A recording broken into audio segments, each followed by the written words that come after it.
السلام علیکم دوستو شارٹ ویڈیو بنانے کا مقصد یہ ہوتا ہے کہ آپ کو کم سے کم ٹائم میں زیادہ سے زیادہ جانکاری دی جائے کو آخر تک ضرور دیکھنا تاکہ بات کا مقصد سمجھ میں آ سکے۔ تو شروع کرتے ہیں آج کی ویڈیو۔ بسم اللہ الرحمن الرحیم۔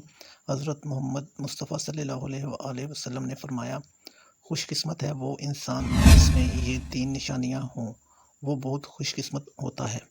پہلا، خوش قسمت انسان وہ ہے کہ جس کی زبان اس کے قابو میں ہو۔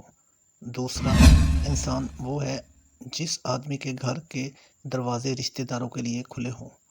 اور تیسرا انسان وہ ہے جو اپنے گناہوں پہ روتا ہو۔ اور تیسرے بندے کے بارے میں آپ صلی اللہ علیہ وآلہ وسلم نے ارشاد فرمایا، خوش قسمت ہے وہ آدمی جو اپنے گناہوں پہ روتا ہو، یعنی دل جس بندے کا سخت نہ ہو۔ سبحان اللہ۔ ویڈیو اچھی لگے تو بھائی ویڈیو کو لائک اور چینل کو سبسکرائب ضرور کریں۔ انشاءاللہ ملتے ہیں نیکسٹ ویڈیو میں، تب تک کے لیے اپنا بہت سا خیال رکھیں۔ السلام علیکم ورحمۃ اللہ وبرکاتہ۔